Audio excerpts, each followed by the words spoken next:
We have, some of our clients are working on 400, 500,000 hectares of land, but on average, I would say it's between 30 and 50,000. The total land bank of our clients is close to 6 million hectares. From Barva Invest, we are an analytical and trading strategies company in Ukraine. We are basically outsourcing the 24/7 service to big agri-holdings, medium-sized producers, allowing them to save on the cost for hiring analytics and professional traders. We are just creating in their minds impression that in their office behind one wall there is a team of multi-specialty analysts, and behind the other wall some experienced traders, which all of the partners of our company are. So yeah, and this is quite popular service in Ukraine, and we have a team of 9 analysts, fundamental analytics, technical analytics, different profiles, grain analytics, oilseeds analytics, and so on. Sounds great, and I think your customers are big companies also, so not small out of farmers. top 10 Ukrainian agricultural holdings, 8 are our clients. So yeah, this is...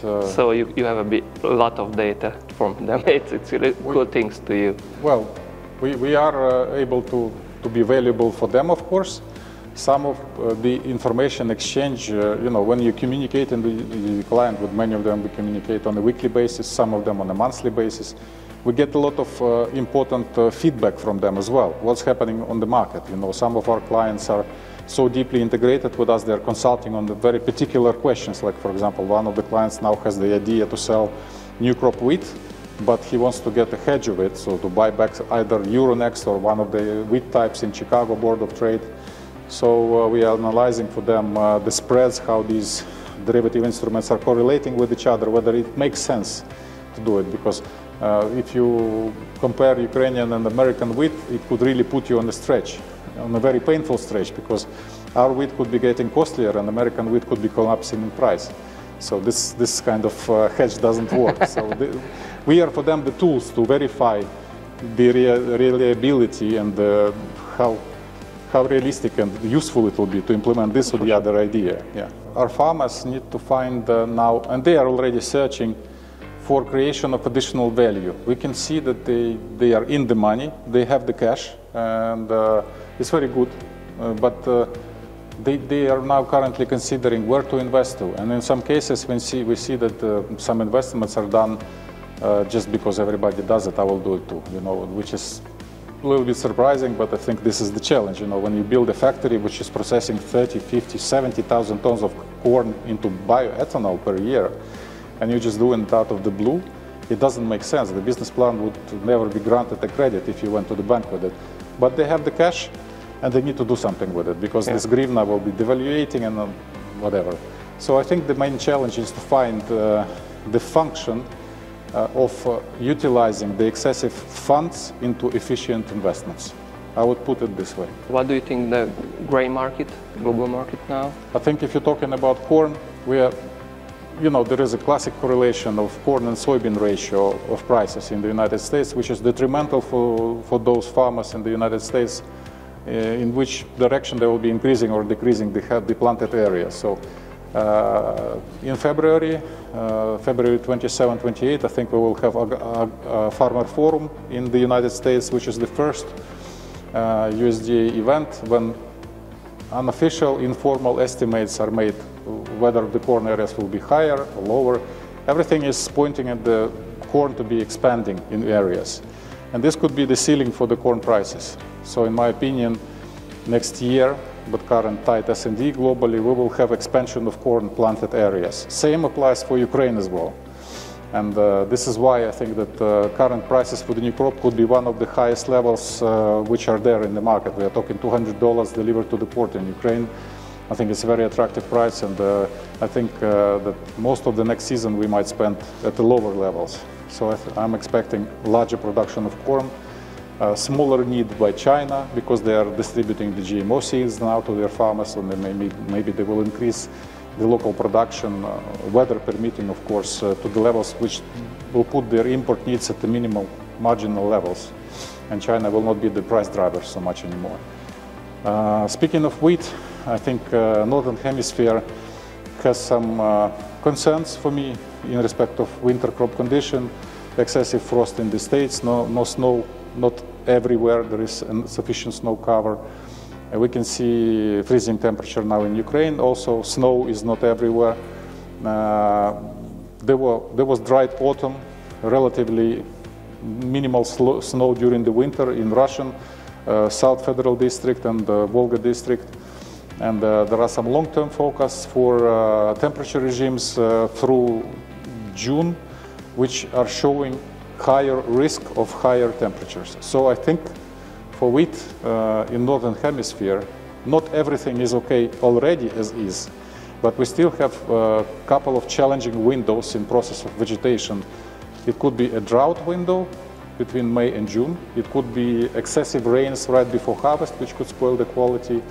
And I think that with Russia producing less wheat next year and exporting less wheat next year, I think that wheat will have to be optimizing in price. And I think that if you're speaking about wheat for the next crop, I would not be a seller right now. I would expect prices to go firmer. And that's my estimate. And what do you think about summer crop seeding and corn and sunflower and soybeans? What is the change in? Well, soybean was quite a disappointment actually this year in Ukraine. Just like in the States as well, the prices for soybean is not very encouraging. Mainly because of the avalanche of the crop we are expecting from Brazil. People are talking between 169 and 174 million tons of soybeans, which is huge. And the market has never seen that before. It's like plus 15 million tons to the previous record. And it will be reflecting in the deficit of storage capacity, extra push of sales out of Brazil, which is coming just now. They are just progressing in the harvesting of this crop. So I think Ukrainian farmers will be planting less soybeans. We scored the record this year. We produced 6.5 million tons, out of which 2.5 million tons will be crushed locally, which is also a record, maybe even more. And I think that farmer was a little bit fed up with the profitability of soybean. I think farmers are quite impressed with corn right now, and I think that areas under soybeans will be shifting in favor of corn. As to the other spring crops like sunflower seed, well, they will plant the maximum possible, but you cannot plant, because it's the champion of the profitability, of course. It's a deficit raw material for Ukraine. But you cannot plant it everywhere. There has to be rotation observed, because otherwise you are kind of exhausting your land resource because of the deep root system. You know how it sucks all these juices out of the soil. And I heard that there are also disease risks if you plant sunseed over sunseed, even with the extensive fertilization and so on. So, in my opinion, sunflower seed crop will be planted, but limited seeding turnover scheme-wise. Rapeseed is generally winter rapeseed. Spring rapeseed is not normally planted. So I think the maiden shift which we will see, and probably it will be between 200 and 400,000 hectares from soybeans in favor of corn areas. And you mentioned the spring rapeseed. It's maybe there's a chance for them, or? Spring rapeseed is planted in some areas, but it's, I would say, neglectable. Maybe you will see 100,000 hectares. Winter rapeseed is about 1 million hectares. Yeah. The reason is simple. Spring rapeseed is not really giving you such a yield. It would be within 2 tons comparing to 3 tons, 3.5 tons in winter rapeseed. And if you're only getting 2 tons of rapeseed per hectare, you are losing competition in favor of sunflower seeds. Even corn could be giving you better profitability. There are other crops we can name. Mustard seeds, sugar beets, but they are all niches. We are talking like tens of thousands of hectares, so it's not really a big impact. Some beans, some moon beans, whatever, niche cultures, buckwheat, you name it, millet, but it's peanuts. And what do you think about the trade wars in US and between other countries? I think that market is, people are very disturbed with it, of course, but it's Mr. Chaos is now a president, as they call him. I think that it's not a weapon. The tariffs are not a weapon of Trump administration. it's a tool, as we have seen already many times. The Colombians started to speak politely, the tariffs will not implement it. Canadians and Mexicans made an effort at the border, tariffs postponed. So he is not doing it just for the sake of it. And if you actually look at it from perspective of American electorate people, I would imagine they are very happy right now, those who were electing Trump, because yeah, they understand that eggs might be costlier or there will be some temporary difficulties. But if Trump comes out and says, you know, when we ship cars to Europe, they charge us 10%, so we will charge them in return. It sounds very fair, actually, you know. So I think this turmoil will boil down, and it will be already on the rails of stable, predictable development. Because as long as it's boiling, it's very dangerous and unpredictable. You cannot really prognose now what's going to happen to the prices of corn in Spain, for example. Because if America puts some painful tariffs on Europe, Europe will most likely retaliate and say, you know what, then American corn is not welcome here, we will put a tariff in exchange. And now you imagine yourself being in the shoes of Spanish importer who is chartered the vessel, and his vessel is in the middle of the ocean, and all of a sudden you realize you have to pay 10% value of import tax on it. So this is a muddy water, and you have to be very careful. And hopefully, after a few months, everything will be, the new rules of the game will be distributed, and the market will be more predictable. Like, for example, Canada, you know, they are producing tremendous amount of rapeseed crop. Like if Ukraine produces 3.5 million tons, Canada is producing 20 million tons. And a lot of that rapeseed is getting processed in Canada, and biodiesel is getting shipped to the United States across the border. It's very convenient for them. But if you imagine the tariff war scenario at one moment, then you will face the additional excessive amount of rapeseed products, rapeseed or rapeseed crush products, seeking to find home. And this is very likely they will be targeted at European market, which could collapse the price. So this is an example of somebody looking for additional market as a result of tariff war. I think that this is one of the brightest examples, but similar things could be happening all over the place. Well, we had a very challenging December, January, when there were new rules for fighting the black cash market and not returning the dollar revenue to the country, implemented when you had to register the tax bills before you were opening the customs declaration at the vessel. It caused significant delays of vessel loading, but market has adopted to it, and it seems to be working now more kind of rhythmically. So the state keeps on trying to fight the shadow market in Ukraine, and the shadow market is actually suffering right now. If earlier you would have sold for cash, for dollars, at the same level as the official payment, now you have to discount up to 20% if you want to sell for cash. So you as a farmer, you would think, this is too costly for me. I would register my land, I will perform all the official papers, because it's 20%, it's a lot of money. So slowly but surely this cash market is getting squeezed out, and I think that eventually we will come to that.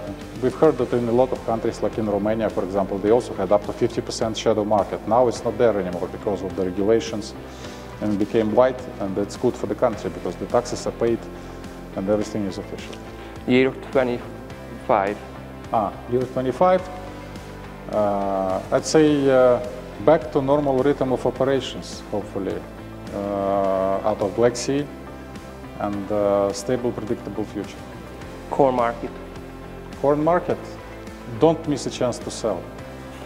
Wheat market. Be careful not to get burned with the weather. Oilseed market. Deficit commodity, produce as much sun seeds as you can. China. China, a dark horse, which is hard to predict. South America.